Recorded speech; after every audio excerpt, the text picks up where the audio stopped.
Hello and welcome back once again to movie reviews. Had a bit of an early shift at work today, so thought, what the hell, I'll go see a movie. Still a few things I wanted to check out this year before the year's over. One of them being Prisoners. However, Prisoners isn't playing until 10 o'clock tonight, and I have to work early shift again tomorrow, so I probably won't be able to see Prisoners tonight. I might try and see it tomorrow because I got another early shift tomorrow. So instead, tonight I saw Ender's Game. I know it's been out for a little while, but it's still playing in the theater here, so I figured I'd check it out. Again, going into this, I've never read the book, so I'm going into it fresh. At first glance, it was seeming like another After Earth to me. It was just this whiny-ass kid, crying about getting kicked out of this Space Marine program. But he didn't really get kicked out. He actually moved up through the ranks pretty quickly and sort of fought the enemy, won, and, oh, spoilers by the way, won and then cried some more. So yeah, I was watching it kind of like, this is so close to After Earth, but I actually like this a little bit better than After Earth because the story was a little bit more in-depth. The thing was, he kept going between whining and being trying to be a hard ass, and then back to whining, and then trying to be a hard ass, and you can't flip-flop like that. Once someone sees you cry, you lose all the gall of being a hard ass around them. Is gall the right word? Probably not. But you get what I mean. Anyway, it starts out with him. He's in this Space Marine training course thing. He's in the top of his class or whatever. They think he's going to be the next great general, whatever. But they want to see how he does with failure, so they act like they've kicked him out of the program. So he goes home and whines to his parents, getting kicked out of the program. The general or admiral, whatever the hell he was, shows up and says, "You're not really kicked out, we just want to see how you would handle it. You're back in, you're going to cadet training," or whatever it was, the next stage up. They have cadet training on Earth, then they have combat training on the space station, then they have command training later. Going to stage 2, which is the combat training. So he gets up there and he's on the rookie team, the new recruits. He quickly moves up from that and becomes the new recruit onto one of the established teams. He's no longer a rookie. Has some issues with the team leader, because the team leader has these strategies that he thinks are perfect and he can't be beaten because he's never lost a game and blah blah blah. So of course Ender kind of shows him up a little bit, and he's not happy about it, so he tries to rape Ender in the shower. And honestly, if this had been like all adults in like a prison movie, that's exactly what would happen, because it was him and 2 other guys attacking Ender in the shower. And Ender kind of backs down the other 2. He's like, if you're such a badass, face me one-on-one. So he tells the other 2 guys to go watch the door.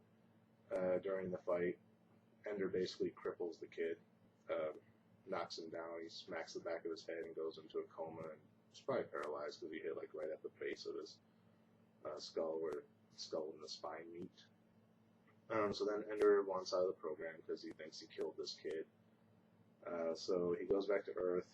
The general goes and talks to Ender's sister, who Ender's like in love with or whatever, because she has compassion for all living things, where his brother's like a psycho and just wants to kill everything. Yeah, there's some issue about him being a 3rd child, and I guess they had to pay money to have a 3rd child, so it's one of those futures where you're only allowed 1 son, 1 daughter, or 2 kids max, whatever. So they didn't really go into depth in that. I'm sure it's more in depth in the book, but they kind of glossed over it in the earlier part of the movie. So the general talks to his sister about getting him to come back to the program. She talks to him. He agrees to go back. Turns out they're not going back to combat training. They're moving him up to command training. Now, throughout the movie, the general, whatever, played by Harrison Ford, he's talking about how Ender has to remain alone. They can never really allow him to have friends or anyone that he relies on because it'll make him weak. But then, like, the whole time he's making friends, then they move him someplace else. And then he starts making friends in this new group, and they move him someplace else. He starts making friends in this group, they move him someplace else. So they're always breaking down these friendships that he has to keep him alone. But then when he gets up to command training, basically his entire staff that he's now in charge of are all the friends he made along the way. Yeah, basically. So, all these people that they tried to separate him from are now the people that he relies on. They're basically, as his friends, they'll take his orders and follow him to no end, I guess. So, in command training, they're doing these simulations where they're computer 3D holographic images of a battle scenario between them and the alien creatures.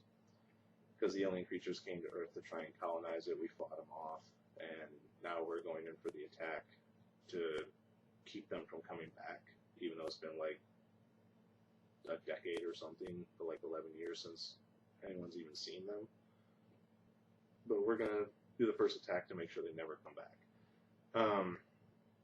So then he's in command training doing these simulations, and big spoiler here, so if you don't want to know the ending of the movie, skip ahead right now. I'm serious. I know I always say that, and then most people keep watching, and then they yell at me because, oh, you should do a spoiler warning. I did. Okay, but this one, a serious spoiler warning, because I sort of saw it coming, but I was distracted by other things to where I overlooked it. The final scenario, computer simulation, if he passes this one, they're going to move him into command and put him in charge of the fleet to go and attack the homeworld. Turns out this last simulation was him being in charge of the fleet attacking the homeworld. The simulation ends with him winning, and he's kind of bragging like, yeah, what do you think of me now, type of thing. And then the feed comes back on, and it's showing this decimated world that he just destroyed. And he's like, why are these videos in the simulation? What is this? And he realizes that it really happened. He just basically wiped out this entire planet of beings. And then he starts spazzing out and being a whiny little bitch again and crying, and how if he knew it was real, he wouldn't have done it and whatnot. Then throughout the movie, he's kind of realizing that the aliens were sort of trying to communicate with him psychically, because they're always referred to as like an ant type of species. They have a colony, a queen, and they sort of speak to each other telepathically, but Earthlings, which you don't ever realize that, or try to communicate with them because they attacked us first. So he finds that where the command base was on a former colonized planet. It was like a jump-off point for the aliens to come to Earth. So humans went there and drove the aliens back to their homeworld. Turns out there's still a couple of aliens on the planet that have been trying to communicate with Ender this whole time. He finally realizes it and goes out to confront them face to face after he's just destroyed their homeworld. Finds out that they're dying. Well, the one's dying, the other one's a baby or an egg or whatever.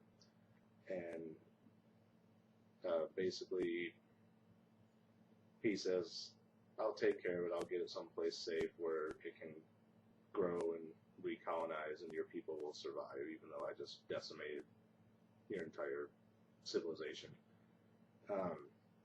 So Ender's only like 11 years old, but because he destroyed this major threat and wiped out this home planet of the aliens, they move him up to the rank of admiral. They give him his own ship and basically leave him to do whatever the hell he wants. He's no longer under anyone's control. So he takes a little egg, gets in his ship. You know, he's keeping the egg secret. But he gets in his ship, flies away to find it its own planet, and that's the end of the movie credits. As I said, overall, not a bad movie. The back and forth between I'm the best at what I do type of attitude to I can't do this anymore, boo hoo hoo type of thing is just, it takes you out of the movie a lot. it probably translates a lot better in the book. I don't know, I've never read the book. But that's like the main downfall of this movie with me. That and some of the kids aren't that great of actors, but they're kids, you know what do you expect. If they had made the characters more like teenagers, I mean, a few of them were teenagers, but a lot of them were within like the 11, 12-year-old range. If they would have went with more like, you know, like the 20-somethings playing like 15, 16 type of thing, where they had a little bit better acting chops, the movie probably would have been a little bit better. I'm sure it would have been way off from the book because the book does have them being younger children, from what I've heard, but for the acting's sake, it probably would have benefited a little. Not as much of the whininess and the unbelievable, I'm the best at what I do attitude from this kid. But overall, it wasn't a horrible movie. Much better than After Earth, in my opinion. After Earth, compared to this, was, well, After Earth was garbage to begin with, but compared to this was even more garbage. So as far as a star rating goes, sadly, it's still another one of those middle-of-the-road movies. Unfortunately, that's been a lot of the stuff I've seen this year. It's just middle-of-the-road. Yeah, so like a 3. I wouldn't even necessarily say a high 3. It's just a 3. Dead center 3. Yeah, so that's about it. It's kind of late, getting kind of late, so I'm going to wrap this up and go get some late lunch, early dinner, and get to sleep so I can get up early tomorrow to go back to work, and might get around to seeing Prisoners depending on what time it's showing tomorrow. If not, I'll see something else.